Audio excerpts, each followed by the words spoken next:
বুক এবং কাঁধ এবং হাতের যে গোছা আছে সেটা কনুই টনুই এগুলা সব, এমনকি মাথার চুল, এগুলা সবগুলা কিন্তু ঢাকতে হবে।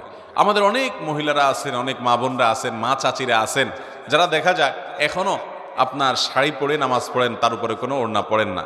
আপনি শাড়ি পরে নামাজ পড়েন, কিন্তু তার উপর আপনাকে একটা বড় ওড়না বা কিছু দিয়ে আপনার পুরো শরীরকে ঢাকার চেষ্টা করতে হবে। শুধু শাড়ি পরে নামাজ পড়লে আপনার হাতের কোনোই দেখা যাবে, আপনার পেট বা পিঠের বা কিংবা কাঁধের কিছু অংশ আপনার দেখা যেতে পারে, চুলগুলা বের হয়ে যেতে পারে।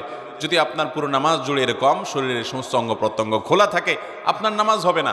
অনেক মহিলারা আছেন সারা জীবন নামাজ পড়েছেন, কিন্তু তাদের নামাজ হয় নাই। অতএব আমাদেরকে মনে রাখতে হবে, মাথা থেকে পা পর্যন্ত মহিলারা নামাজের জন্য পুরো শরীরকে ঢেকে নামাজ পড়বেন, এটি তাদের জন্য ফরজ। এটি না হলে তার ফরজ তরক হবে, নামাজই হবে না।